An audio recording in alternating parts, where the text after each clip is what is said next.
Hi, everyone. This is Dr. Cheryl Selman, and welcome to The Love Code. This is a program that is really coming to you with lots of love. It is about keeping you inspired, uplifted, transformed, connecting you to your spirit, to the power you have within you to heal, and to opening your heart. How does that sound for a great show?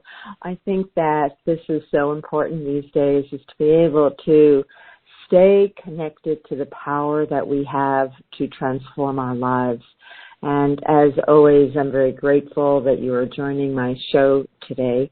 And I just want to let you know, if you're interested in getting the archives for the Love Code, or for my other program on Progressive Radio Network, which is called What Women Must Know, then you can do that one of two ways, or two ways.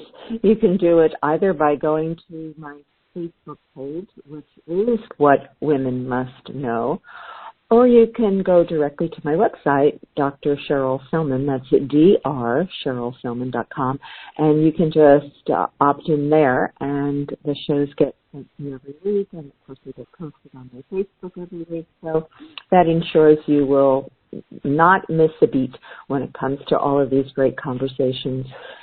So, speaking of great conversations, I'm so excited about my guest today because he is someone who is so inspirational, doing such amazing work in the world, and I'm just so happy we are able to have him on the show. So we're going to be having a conversation today about the power of meditation for healing, and my guest is Bob Roth, and I just want to say a little bit about him. There's lots to be said, so I'll try to make it as short as possible because there's brief, Cheryl, brief. Thank you. So Bob is the CEO of the David Lynch Foundation, where he has helped to direct the introduction of the Transcendental Meditation program to over 1 million students in underserved schools in 35 countries, and to military veterans and their families who suffer from post-traumatic stress, and to women and children who are the victims of domestic violence. Bob is one of the most experienced and sought-after meditation teachers in America. He is the author of the 2018 New York Times bestseller, Strength in Stillness, The Power of Transcendental Meditation. Bob oversees the Center for Health and Wellness, which is bringing TM to companies, government organizations, and nonprofits. Bob is the host of the SiriusXM radio show, Success Without Stress, and has spoken about transcendental meditation to industry leaders at such gatherings such as Google Zeitgeist, Aspen Ideas Festival, Aspen Brain Conference, and Wisdom 2.0. So it's such a pleasure to welcome Bob Roth to the show. So Bob, hello and welcome, and I am breathing. Thank you very much. I am so happy to be part of your show. I'm so grateful and appreciative of the work you do, just bringing your message, through your show to so many people. It's more timely now than ever. And, I want to thank you because I was reading about what amazing programs the David Lynch Foundation has. I don't know how I find these things, right? And I immediately made contact with the contact page, and it was you, and you, within minutes, emailed me back. I was so impressed that you were just so there and so open and so willing to be here on the show, and, you just have such a wonderful spirit, Bob, and I just am very grateful for you and all the work you're doing. And we're going to talk about what the David Lynch Foundation has achieved and really what the important message is for meditation at this time in the world. So first of all, if I could just ask you, Bob, how did you get involved in all this? What was your background before? What was your moment of enlightenment, and what led you to be so involved in this mission? I'm going to answer that question, but sometime I want to do your show and I want to interview you. I want to ask you, I want your listeners to hear those answers to those very same questions. What got you interested in all of this? Anyway, I know, but this is, I think, Will you let me we do can that do sometimes? That. I'll take Turn you the up on tables. it. I would love to do that. I think it would be wonderful for people to hear your story and how you. So I'm taking notes of all the questions. Anyway, to answer the question, I've been meditating for 50 years, and I started when I was 18. Actually, over 50 years. I started when I was 18. I was a college student. I had worked for Bobby Kennedy when I was in high school. I wanted to change the world. I grew up wanting to change the world. I thought politics would be the way to do it. You change the laws. And it took me about a month in college in fall of 1968 to realize that politics was never going to heal the soul of the nation, as we see. Politics is important, but it wasn't for me. And still I had this desire to want to make a change in the world, and so I thought, okay, my mom was a school teacher. How about write educational curriculum that children could learn from kindergarten up? They could give them the tools to help. What is that great quote that education isn't about filling a bucket, it's about lighting a fire. And tools to do that for the child and help them navigate, at that time even, a crazy world. So I was going to school full-time, working full-time, quite a skeptic. I'm my father's son. He's a doctor. I like science. And someone told me about meditation, and it was not part of my world. I was stressed, but it just wasn't part of my world. It wasn't in my vocabulary. But for some reason, I decided to learn it. There was something about the guy who was down to earth and practical and real guy. He wasn't into anything weird. And I learned it, and Cheryl, it was one of my first experiences of meditating. With the thought came, oh, so this is a tool I want to teach those kids. This is a tool. Mm-hmm. And I liked it because it was transcendental meditation. I liked it because I didn't have to believe in it. It was universal. There was no affectation or shtick, which, divides people. I believe that. I don't like that. I like tofu. I don't like tofu. It was just sort of like anyone could do it. And that was June 28th, 1969. I'm dating myself big time. And now I head a foundation, as you said, that we've taught 1 million kids to meditate for free. And in the next 5 years, and this is no exaggeration, I want it to be 10 million kids, because they're really, really, really suffering right now. They cannot process or handle the stress, the intensity of life. So that's how I got into it. I wanted to change the world, and then I ended up teaching meditation, learning meditation, and then who would have thunk that would be a foundational tool for real transformation. And it is a tool. It's the most powerful way to really change the world from the inside out. Only way, actually. It's the only way. Mm-hmm. If we want more creative solutions to healthcare, we want more creative solutions to our economy, we want more creative solutions to the environment. Where's the creativity coming from? It has to come from human creativity. And human creativity is developed from within, and meditation, properly understood and practiced, not only does it get rid of stress and tension and fatigue and heal trauma, but as you know, it wakes up those connections in the brain for enhanced problem solving and creativity. So it's at the foundation of everything, in my opinion.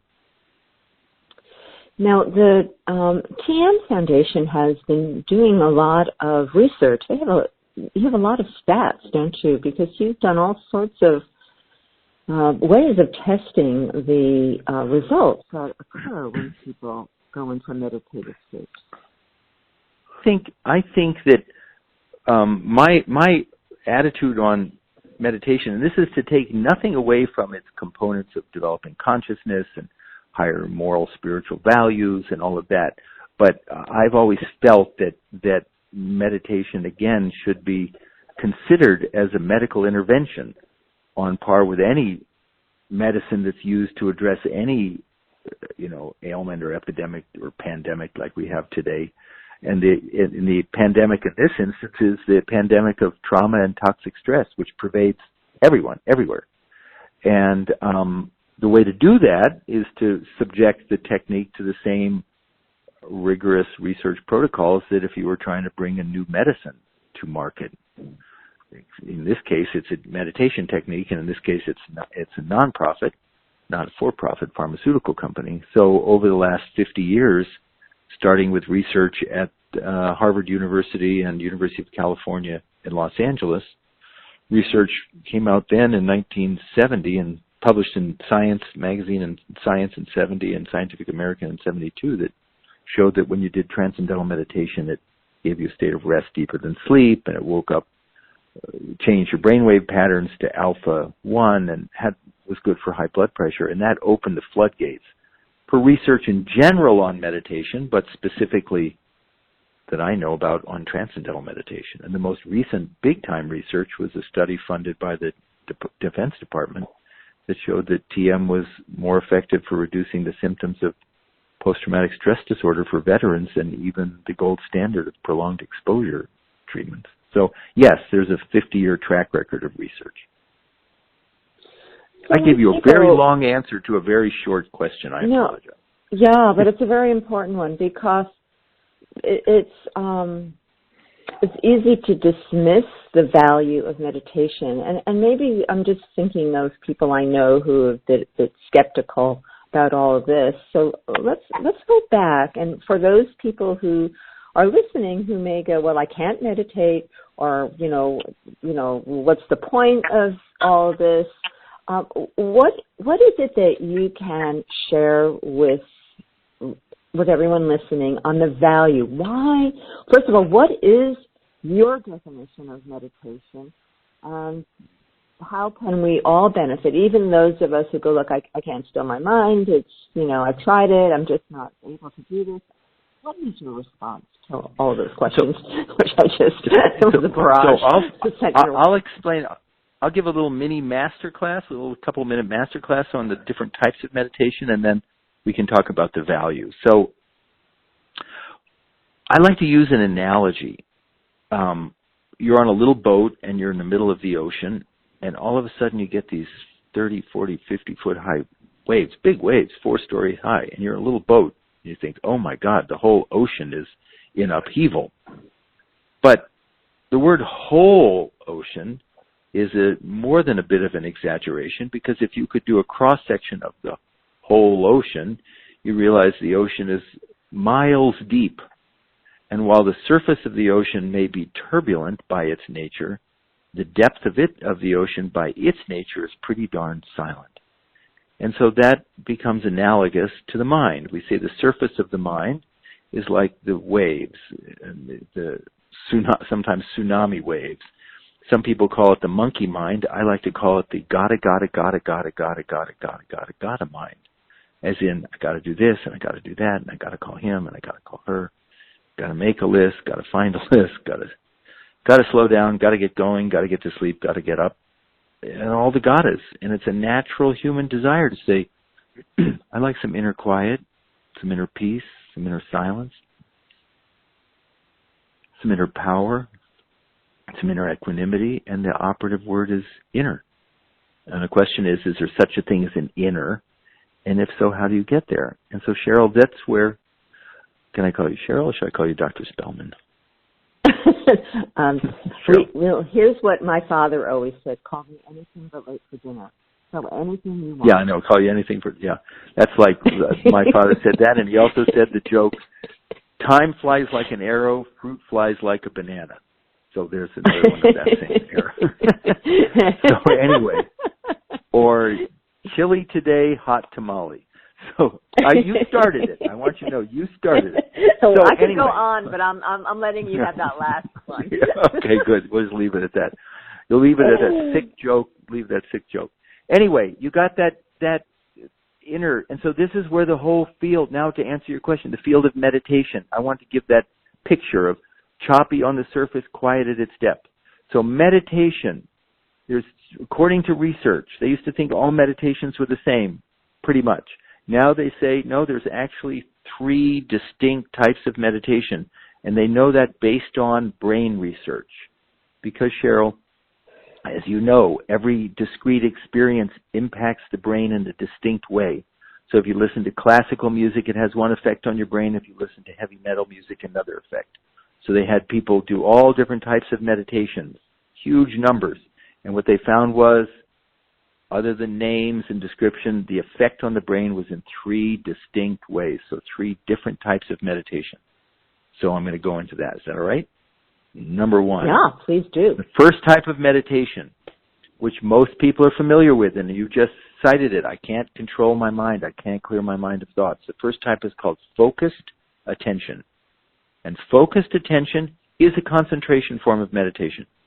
It says, to use the analogy, if you want to have a calm ocean, what's a disruptor of a calm ocean?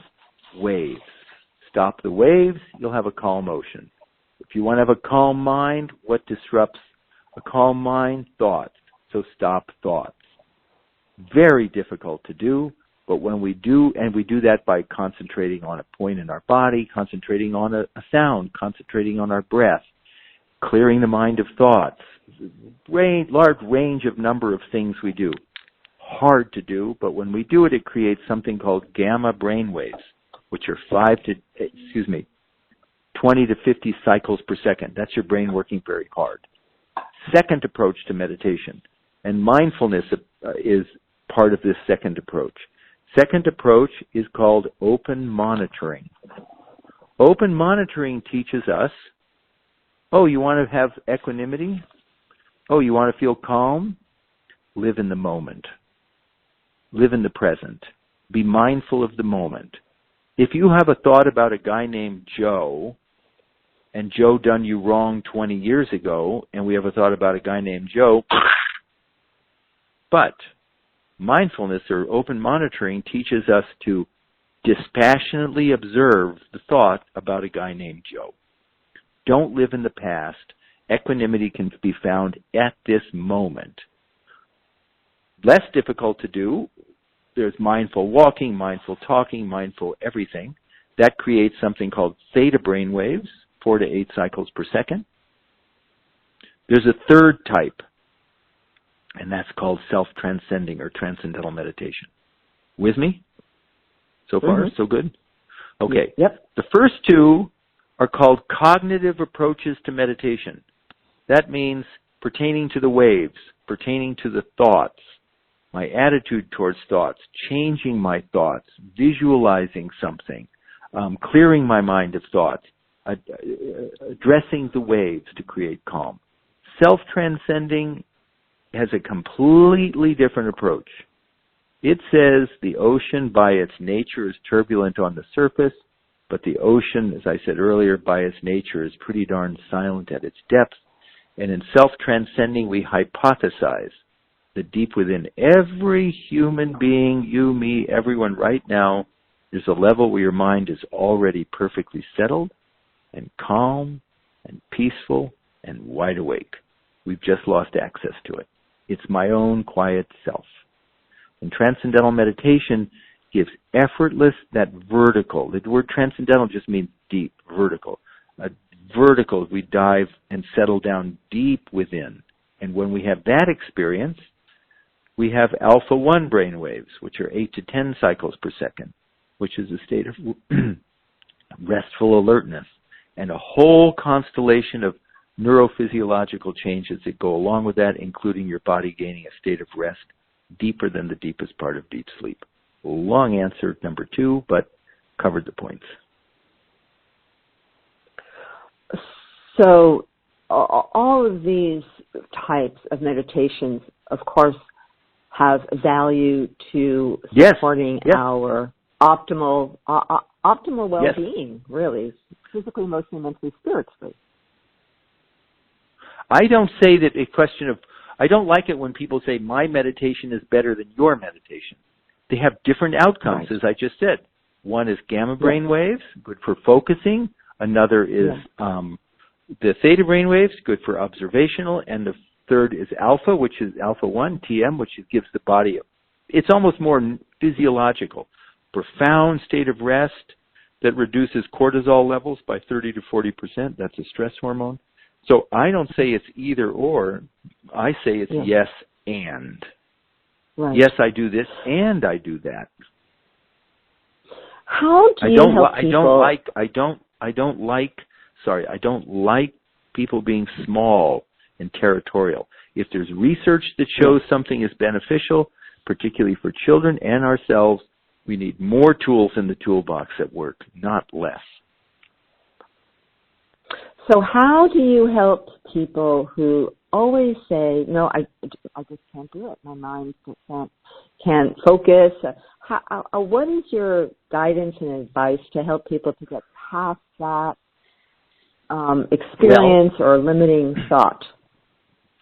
So here's the thing. So in the first two types, it is difficult to do, and there are tools to train you to do that. And I am a teacher of the third. I've learned the other two and practiced the other two, but I teach Transcendental Meditation.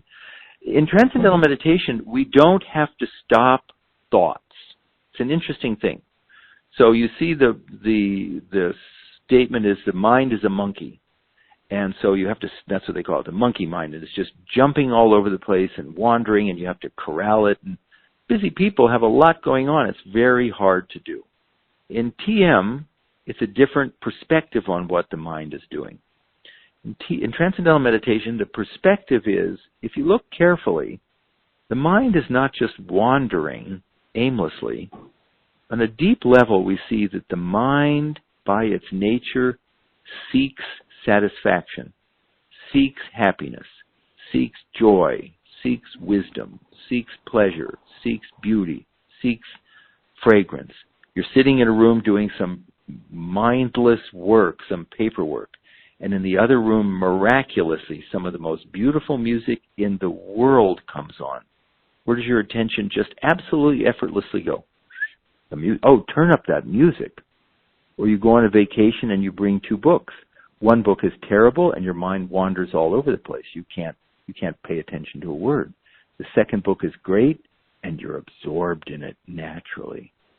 So the mind is drawn, given the opportunity, your mind is drawn to something more satisfying.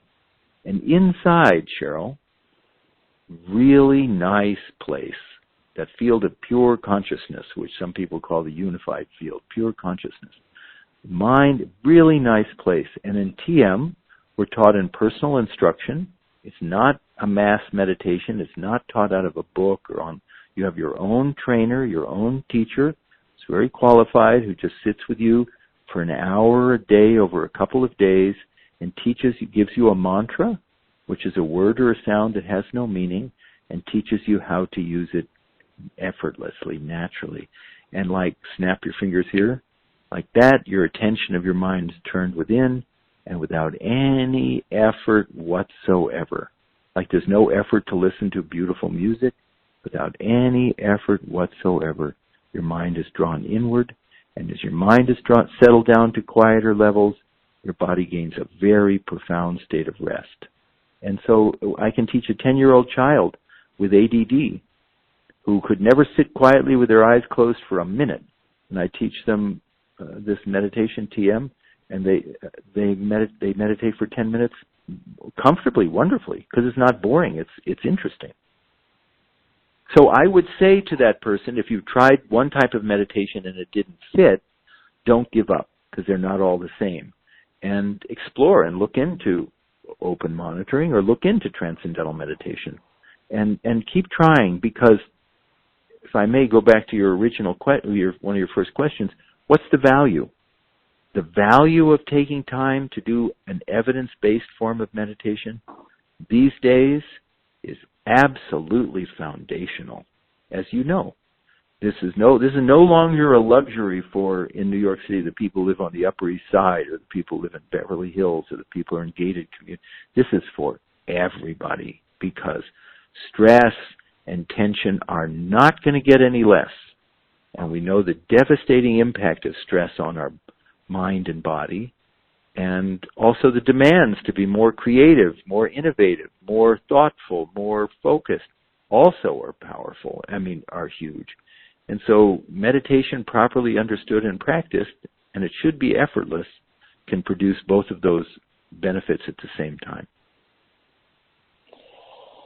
And what our culture, maybe it's starting to come to it, because, the work you're doing and reaching millions of people in different areas and all the other yoga, meditation schools are helping people to realize that our thinking processes, if we don't have the ability to access other levels, as you were saying, the alpha, the theta, the gamma levels of brainwave function, we're basically stuck at a brainwave function of high beta, which is putting us in constant stress, worry, and ultimately compromised health when we're operating with that level.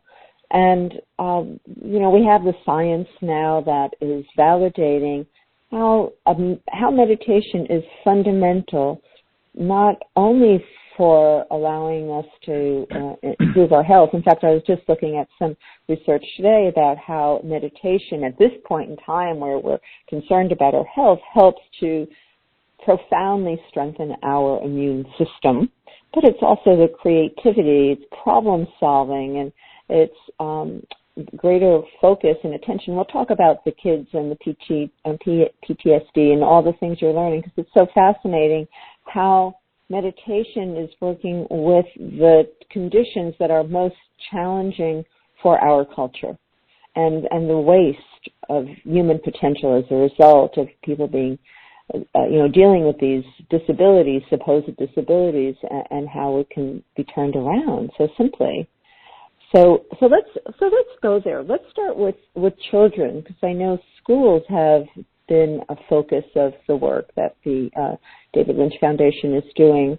But how can a child with autism or ADHD, what happens that allows them to actually receive the benefit and focus through meditation?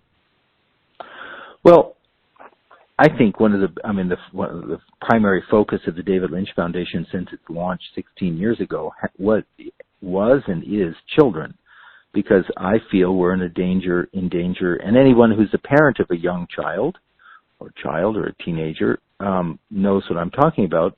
We're in danger of losing a generation to stress, whether it's from cyberbullying or the 24/7, social media, or just the unbelievable academic demands. You got to get into the right kindergarten so you can get into Harvard. The pressures are just relentless. And plus, the stresses and the traumas that parents have. There's a whole field of study called adverse childhood experiences, and the knowledge that what happens the first 1,000 days, from conception to the first 1,000 days, the stresses and the experiences that fetus has, that child has, will shape that child's behavior and the way that she or he sees the world for the whole life. And we are helpless to, if there are, so they get adverse childhood experiences. If the parents are fighting, if there's substance use disorder in the family, or there's violence in the family, or it turns out that neglect of a child is far more traumatic than actual physical abuse. Neglect is far more traumatic. It's just this little child just left helpless for hours or a day. It's just so what we need to do is we need to equip these children at an early age with tools, because what they're saying, we need to give children tools for resilience, how to strengthen the immune system, how to strengthen the ability to bounce back from traumatic experiences. And enter meditation, enter the field of evidence-based meditation, because it's non-pharmacological. It's surgical. It's universal. There's no bad side effects. There's only side benefits.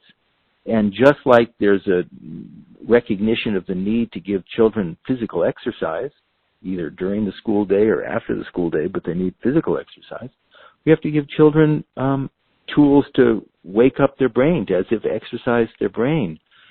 Too much of life, we've thought about health is we do things from the neck down. Oh, I'm going to try and eat right. I'm going to exercise. Well, what about the brain? What about the 3-pound organ that runs the show?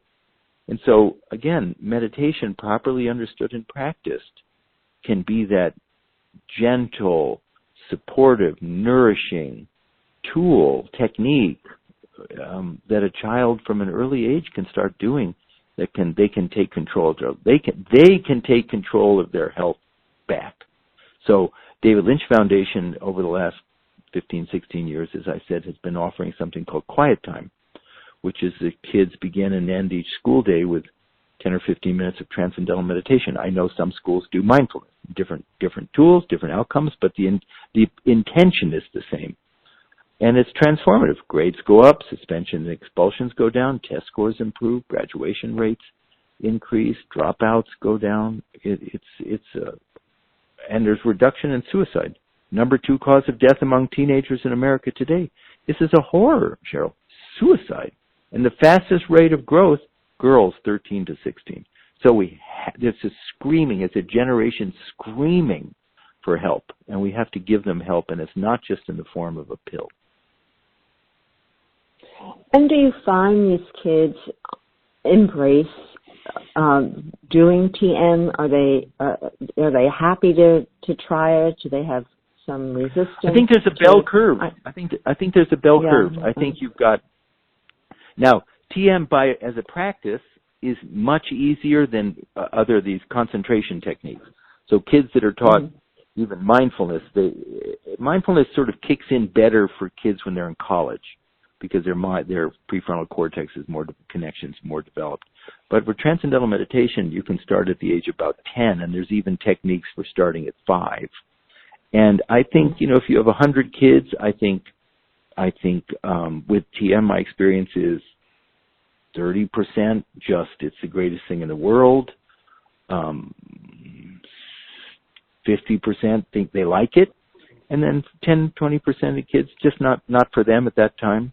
Probably would have been me. I'd have been one of that when I was a 12-year-old kid. All I wanted to do was go run around and play at recess. So it all depends upon the cognitive development. But by the time they are in high school and they're 16, 17, then vast majority of the kids at least like the TM because it's so enjoyable, and it doesn't require strain or clearing your mind of thoughts.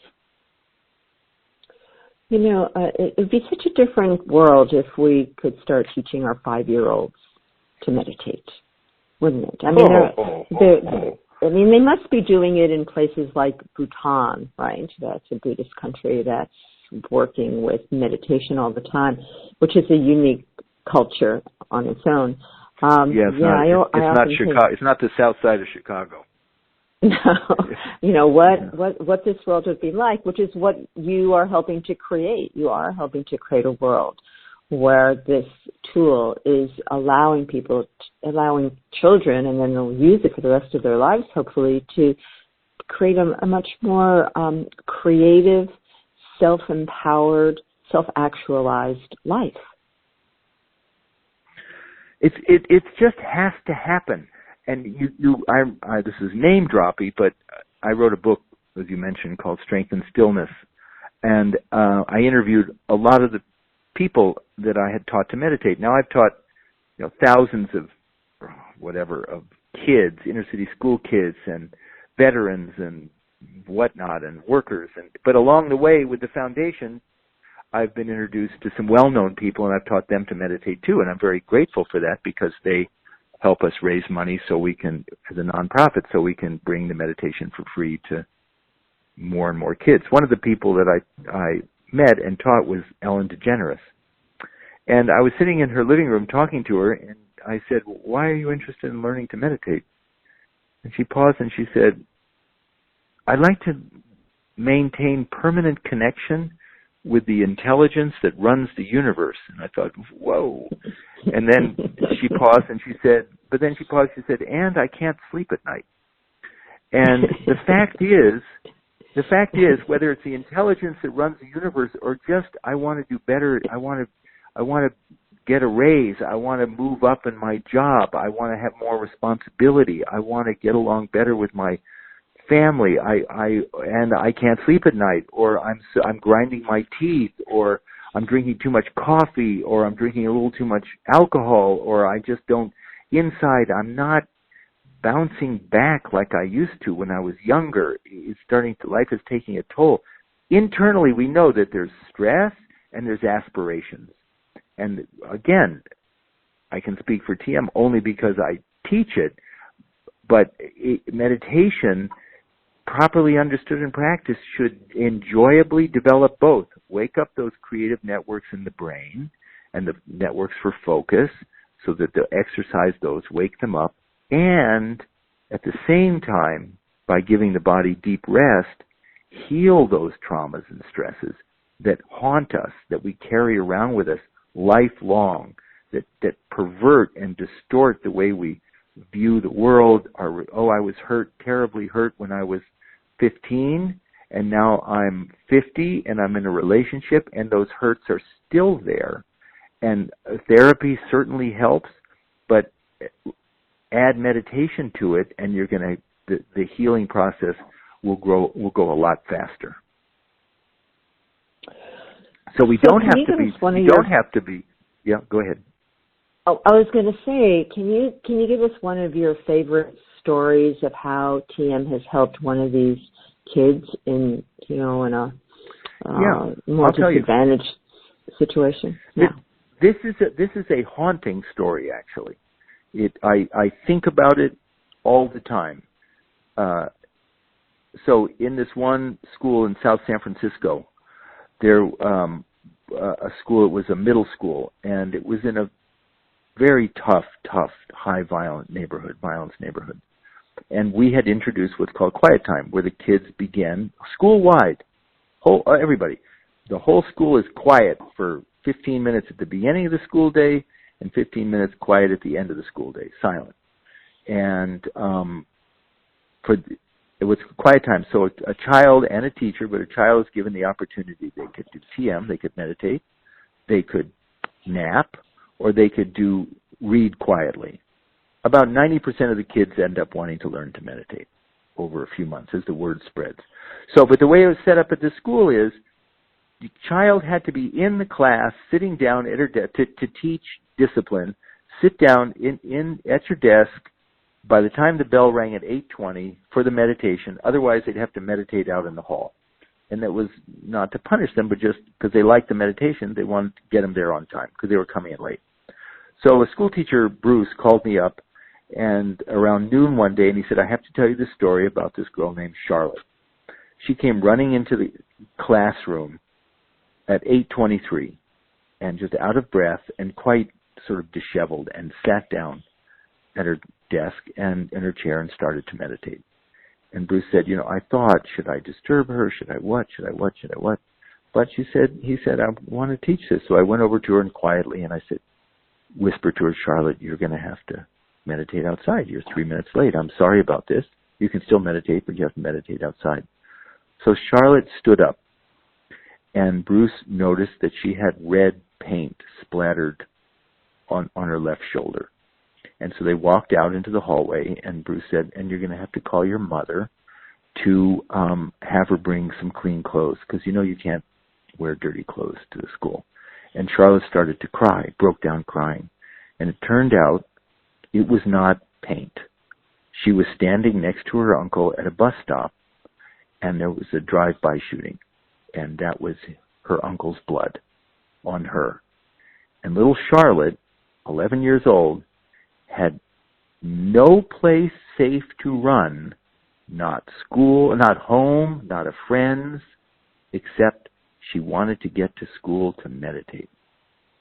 That was her safe haven.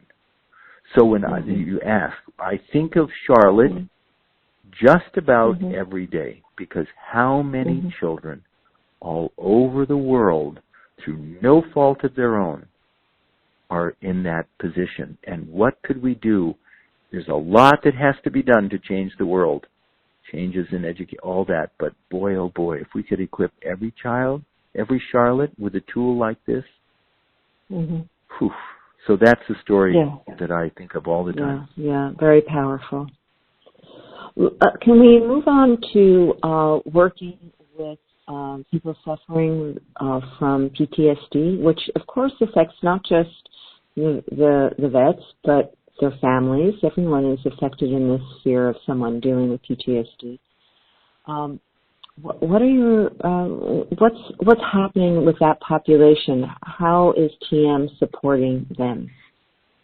Well, first of all, I'm here in New York City, and in the midst of the coronavirus epidemic, and the David Lynch Foundation is about to launch an initiative called healing the healers, which is going to bring the meditation to the doctors, the nurses, and the other medical workers who are on the front lines, dangerously overworked and overexposed and suffering from PTSD. So we as a foundation, the foundation's the people that we work with are people who suffer from the devastating effects of trauma and toxic stress, for which there is no pharmacological cure, much less treatment, and it's on such a large scale that you can't expect talk therapy to work for millions of people. In the case of there's 16 million children living at or below the poverty level, they're all traumatized. They all have experiences, the adverse childhood experience. They all are growing up with PTSD. And so our work with veterans and now our work with doctors is the same, and that is a veteran has what's called PTSD, which is a discrete traumatic experience that traumatizes the brain, that hyper-arouses the amygdala. The amygdala is fear center, the fight-or-flight center in the middle of the brain. And when you want the brain, you want the amygdala to be hyper-aroused if you're being chased by a lion in the savannah 200,000 years ago, or if your life is in danger in a war someplace. But what happens is that hyper-arousal from war never stops. The amygdala stays hyper-aroused, and so the man or woman with PTSD can't sleep, can't fall asleep. They suffer from high levels of anxiety, depression, substance use disorder, acts of violent behavior, high levels of suicide ideation. So what to do to calm the amygdala? What to do to reduce the cortisol, which is and adrenaline, which is a stress hormone? What to do to wake up and reestablish the frontal lobes of the brain, which is the executive functioning? Well, there's no medicine that can do it. There's no medicine. The 21 veterans take their lives every single day from PTSD in America. So there's 30 years of research showing that when a person sits and transcends, when they settle down, it calms the amygdala. It wakes up the prefrontal cortex is the part of your brain that's for judgment and planning and decision making and the rational filter against impulsive decisions. So it strengthens the prefrontal cortex, calms the amygdala, lowers high blood pressure, reduces cortisol levels, which is a stress hormone, almost within a few days. Like right away, that transformation takes place. And so when you give a person an experience of inner ease, then that inner ease changes the way the brain functions, and it changes everything in a more natural, healthy way.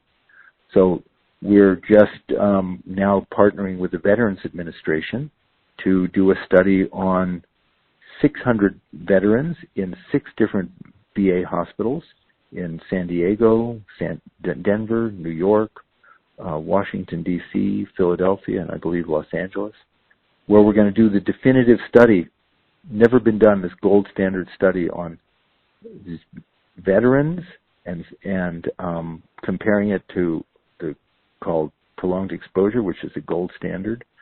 And if we get the same results on this study than we've gotten in all these years of previous research, then the VA will cover the costs of their insurance for 1 million vets who suffer from PTSD to learn for free. And I want to extend that to the family members as well.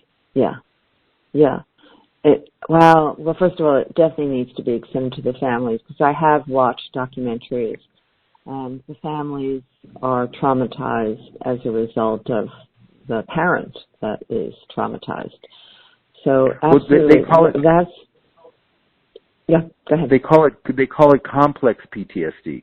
So PTSD is what happened to the mom or dad or the mom or dad who's a police officer or a firefighter or drives an ambulance. Something that's just trauma, and so they have PTSD, discrete. Complex PTSD is growing up with a parent who has PTSD. Mm-hmm. You get complex PTSD growing up with a parent who's an alcoholic as well. So you're living in an environment of fear. You're living in an environment of terror sometimes, of fear of violence. And your brain and body begin to display the same symptoms of PTSD, even though you never were shot at in Afghanistan. But you're living around a father who was shot at or mother who was shot at in Afghanistan, and it's contagious. You start displaying the same symptoms. And I think when we understand it that way, it becomes clear that so many people in the world are suffering from PTSD. Which we haven't never really, acknowledged or given it a name before. But anyone who's had any type of trauma can, be put into that category of having this brain that has been altered in such a way that they see the world through fear and anxiety and distrust and just freeze. More people will die of drug or alcohol overdose this year in America than who died in combat, soldiers who died in combat in Vietnam in 10 years. 59,000 soldiers or something died, 54,000 in combat over 10 years in Vietnam. And there'll be 70 to 80,000 die from drug overdose. And 17 teenagers die every single day from opioid overdose. 17 kids were shot in that horrible, devastating at Parkland High School in Florida, and there were marches and all this. 17 kids die every single day, and what do? We just think it's just collateral damage. It can't happen. We have to bring in new interventions. Right, because what we do is we drug them, and often those drugs lead to suicide or homicide. Yes, to those drugs. So that's not our solution at all, right? So we have to repair. No. Drugs can be useful in an acute situation when there's been a trauma and a person has sort of lost control, so you give them something to help them stabilize. But after that, it's not the future, a lifetime of antidepressant medication alone. Now, some people, we find that if a person's on some medication and they come to a TM teacher, there's 200 nonprofit TM centers around the country.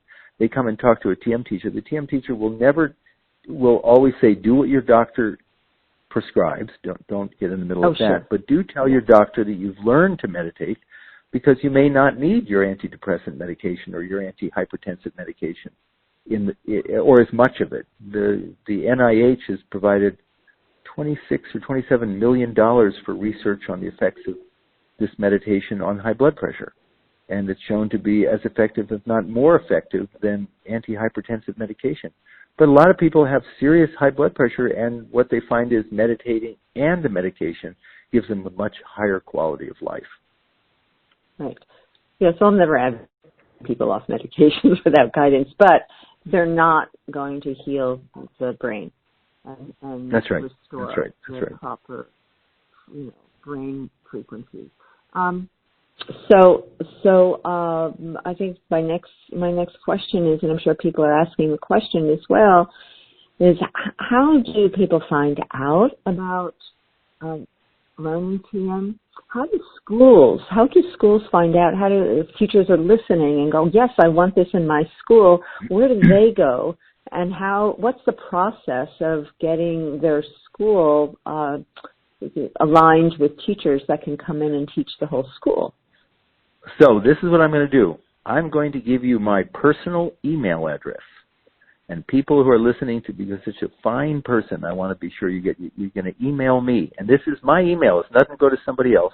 You email me, and I will send you to if you're interested in learning to meditate for yourself, I can point you in the right direction in a city. And if you're interested in bringing it to a school or whatever, then I'll put that on to the right person at the David Lynch Foundation. So my email address is bob@davidlynchfoundation.org. bob@davidlynchfoundation.org, and I will answer personally every email that's sent in, because I appreciate the genuineness of the people who are writing, and I want to make sure that you get your questions answered. Yeah, and you're wonderful in responding. So thank you for that. That's, that's beautiful, because I'm sure so many people are inspired by what you've been sharing in our conversation today, and we want to give them resources to go to. When do you think that study that the Veterans Association will be completed so this can be rolled out throughout the country? I think it's 2 to 3 years. There was a smaller study that was actually funded by the Department of Defense. It was a $2.4 million study that compared TM with what they call prolonged exposure. And that was just got published last year in the Lancet Psychiatry, which is a top medical journal. That was with 203 veterans. So this is the final step towards qualifying for government funding. I think it's 2 or 3 years, but we're not waiting. We've established something called a Veterans Lifeline, and that is people are donating so that and companies, corporations are donating so that any veteran today can go into any TM center or write me, and we can arrange for them to learn for free. So they don't have to wait for that, but I could never raise the money to teach 1 million people, but the money is there because the government's spending it on other things that aren't really working. But in the meanwhile, they can learn today for free. Just write me, bob@davidlynchfoundation.org. Well, that's just so exciting that your foundation has been able to raise the resources to make these, these programs available to individuals. I mean, it's so inspirational, the service that you are doing. It's for the world, I have to say. I'm just so impressed and uplifted by that passion and that purpose that you are fulfilling.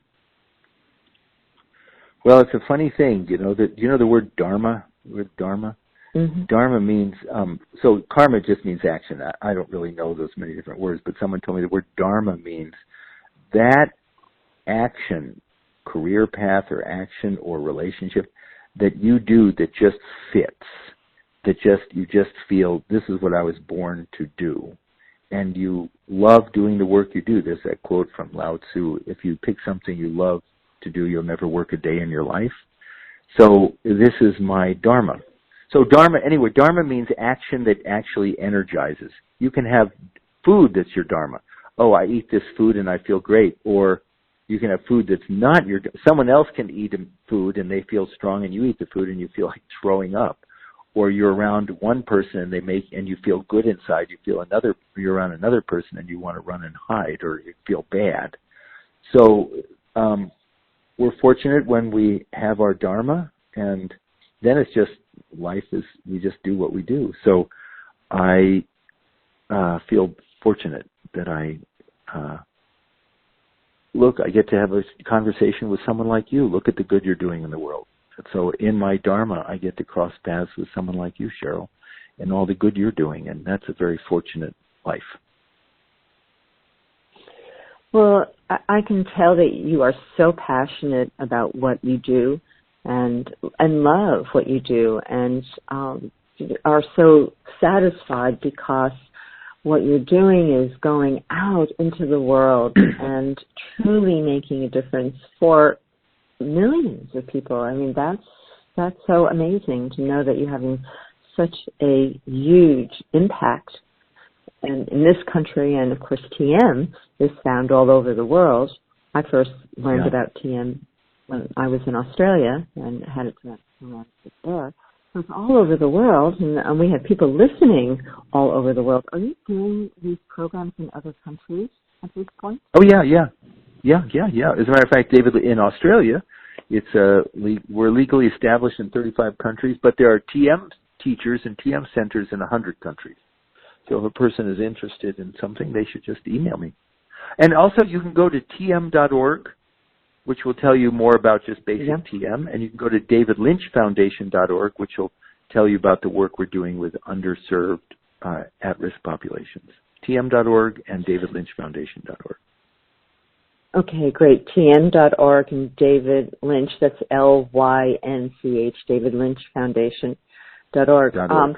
We only have a couple of minutes left, but I'm really curious, how did David Lynch, who, by the way, is a filmmaker, people don't know the name David Lynch, what was it that happened to him? And we only have a few minutes left, unfortunately, it's a longer story. Back in 1973, he always a very creative mind. He was a filmmaker, and he said he had everything he wanted as a young filmmaker, and yet he wasn't happy.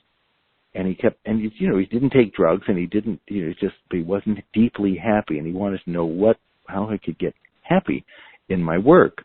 And because your dharma you can't just be that the work makes me happy. You have to do something inside to make yourself happy as well. Otherwise, it just doesn't work. Though you have to make me happier. It has to be both. And so he heard about TM and he learned it, and he's been practicing it ever since he made Eraserhead and loves it. And I crossed paths with him 16 years ago because of creative genius. And I said, we were talking about starting a foundation to helping kids. And he said, yeah. And we did. And he's been very active. He wrote a book called Catching the Big Fish. He made a documentary. He does a lot of speaking. So he's been a very active participant and leader with the foundation of really wanting to bring the message and the tools. Message of the David Lynch Foundation is change begins within. And that's what he's doing. Well, he's making such a huge difference, which must be so rewarding for him to see how this idea that, you and he started has spread. There's nothing more in this lifetime, when you look back at the end of your life and what's really important, these are the things that are really important. I couldn't agree with you more. Yeah. So thank you so much for all that you do in the world. Thank you for your time today. I want people to be able to go to some of the websites. So it's tm.org. The other option is davidlynchfoundation.org, right? And people can contact you. Give your email address again, please. Yeah, bob@davidlynchfoundation.org. Okay, that's easy. bob@davidlynchfoundation.org. If you want more information, or if you're part of a school, or you're a vet that needs help, or you are dealing with some domestic violence situations, contact Bob, contact those websites, and you can get some help. So, Bob Roth, it's just such a pleasure to have you on the show, and for all the wonderful work you're doing out in the world. We out here in the world are so grateful that you are here doing this amazing, profound healing work. So thank you so much for everything you do, and again, for being with us today. Take care, and God bless. Well, thank you very much, and thank you for your wonderful work and your very loving and kind and compassionate nature. God bless you. Thank you. And to all of you listening, thank you. And remember to fill your week with love, peace, and happiness. Until next, bye for now.